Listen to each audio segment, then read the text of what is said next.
विद्यार्थियों, इस वीडियो में हम मेवाड़ शासक महाराणा सांगा और मालवा के शासक, जिसका कि महाराणा सांगा के साथ विशेष संघर्ष रहा, महमूद खलजी पर चर्चा करने जा रहे हैं।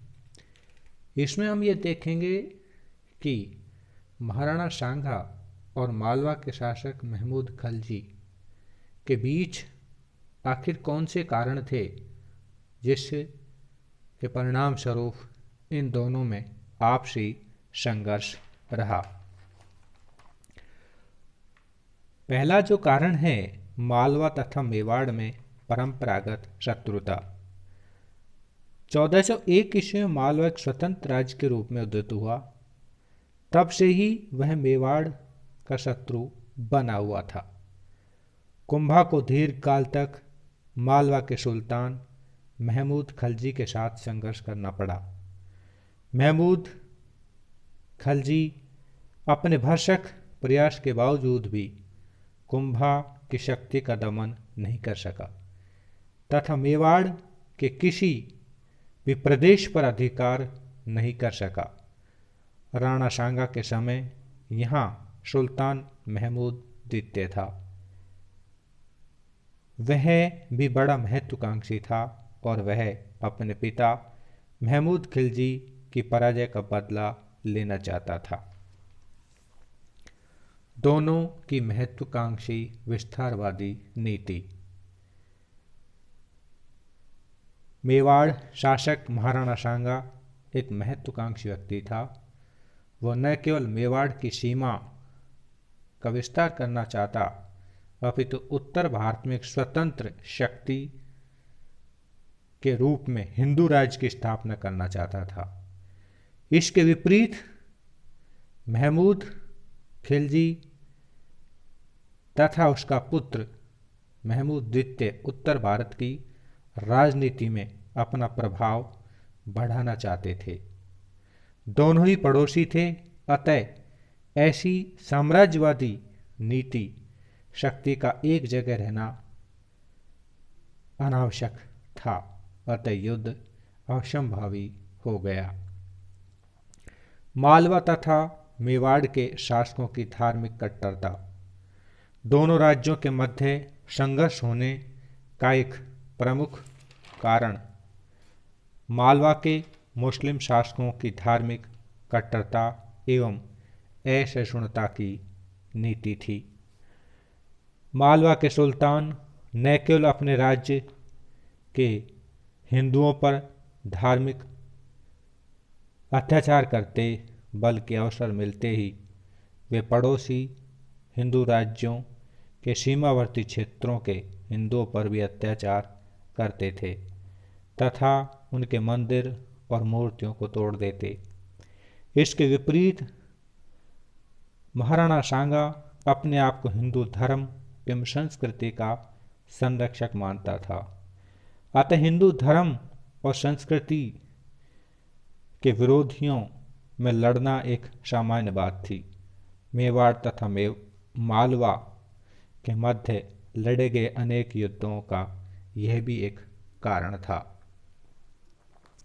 मेदिनी राय का महाराणा सांगा के नेतृत्व अर्थात आश्रय में आना।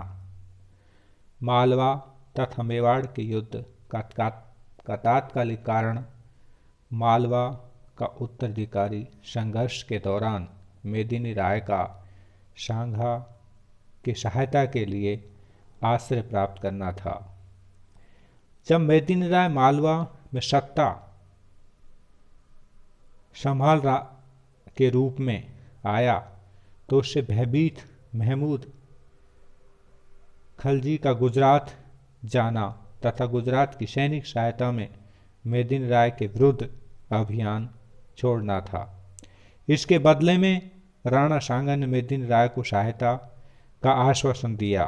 साथ ही गागरोन और चंदेरी की जागीर भी उसे दे दी गई। महाराणा सांगा ने ऐसा इसलिए किया कि मेदिनी राय राजपूत सरदार था। परिणाम स्वरूप दोनों में युद्ध होना असंभावी हो गया।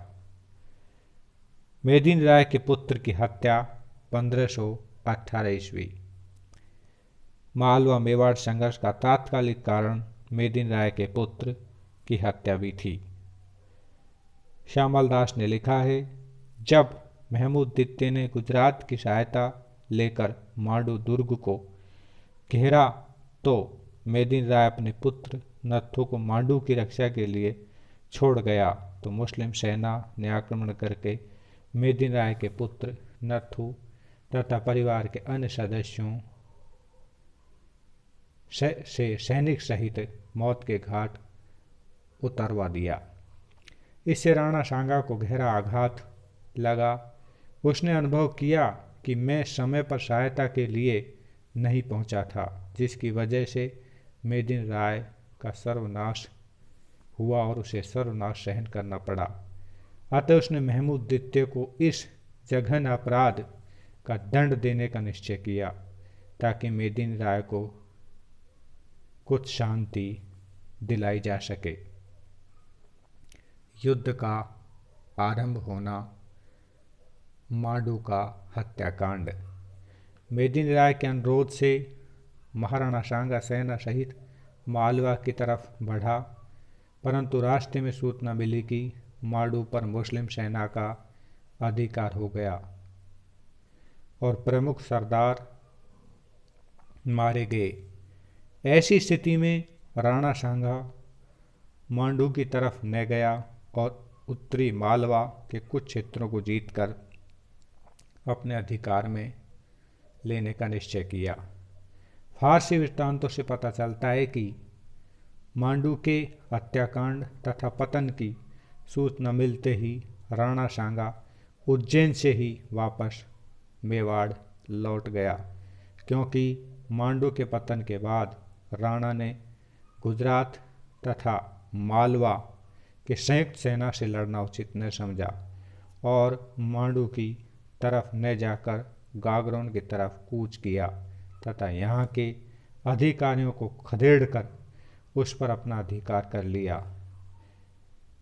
महाराणा सांगा ने इस विजित दुर्ग को मेदिनी राय को सौंप दिया और स्वयं वापस मेवाड़ लौट गया। गागरोन का युद्ध 1519 ईस्वी। डॉक्टर उपेंद्र नाथ डे लिखते हैं, गुजरात की सहायता से मांडू प्राप्त करने के बाद भी महमूद खलजी द्वितीय को मेदिनी राय द्वारा बदला लेने का भय सता रहा था और उसने मेदिनी राय की नवस्थापित सत्ता को नष्ट करने के उद्देश्य से गागरोन की तरफ एक सेना लेकर बढ़ा तो मेदिनी राय ने महाराणा सांगा को सूचित करते हुए सहायता मांगी। इस पर महाराणा सांगा ने तत्काल अपनी सेना सहित उसे सहयोग देने का प्रयास किया और गागरोन को जीतकर मेदिनी राय को सौंप दिया। यद्यपि गुजरात की सेना के अधिकारी आसफ खान ने इसे महमूद खलजी द्वितीय को बंद भी किया था, परंतु वह नहीं माना, जिसे उसका भुगतान सहन करना पड़ा। यदि महमूद आसफ खां के कहने पर रुक जाता और तो शायद इसका परिणाम अलग होता। यहाँ सुल्तान को बंदी बनाकर चित्तौड़ लाया गया। वहाँ राणा ने उसका इलाज किया तथा ठीक होने पर उसे वापस ससम्मान मालवा भेज दिया। सुल्तान ने भी राणा सांगा की अधीनता स्वीकार कर ली। उसने महाराणा सांगा को रतन जड़ित मुकुट और सोने की कमर पेटी भेंट की। महाराणा द्वारा सुल्तान के साथ किया गया उदार व्यवहार की निजामुद्दीन अहमद ने बड़ी प्रशंसा की है। डॉक्टर ओझा ने महाराणा सांगा के इस कार्य को राजनीतिक दूरदर्शिता का कारण बताया। डॉक्टर गोपीनाथ शर्मा लिखते हैं, वास्तव में राणा सांगा ऐसा कार्य बड़ी बुद्धिमत्ता का एक संदेश देता है। कवि श्यामल दास सांगा के पुत्र को छोड़ दिया सांगा ने पुत्र को छोड़ दिया तथा पुत्र को जमीन के रूप में अपने पास रख लिया। यह महाराणा सांगा की दूरदर्शिता का प्रतीक था। मिराते सिकंदरी सांगा ने दूसरे मुस्लिम सुल्तानों से प्रभावित होकर महमूद खलजी को छोड़ दिया, परंतु ये गलत है, क्योंकि इस प्रकार की नीति अपना करके राणा सांगा ने उदार नीति को अपनाकर राजनीतिक स्थिति को मजबूत किया था।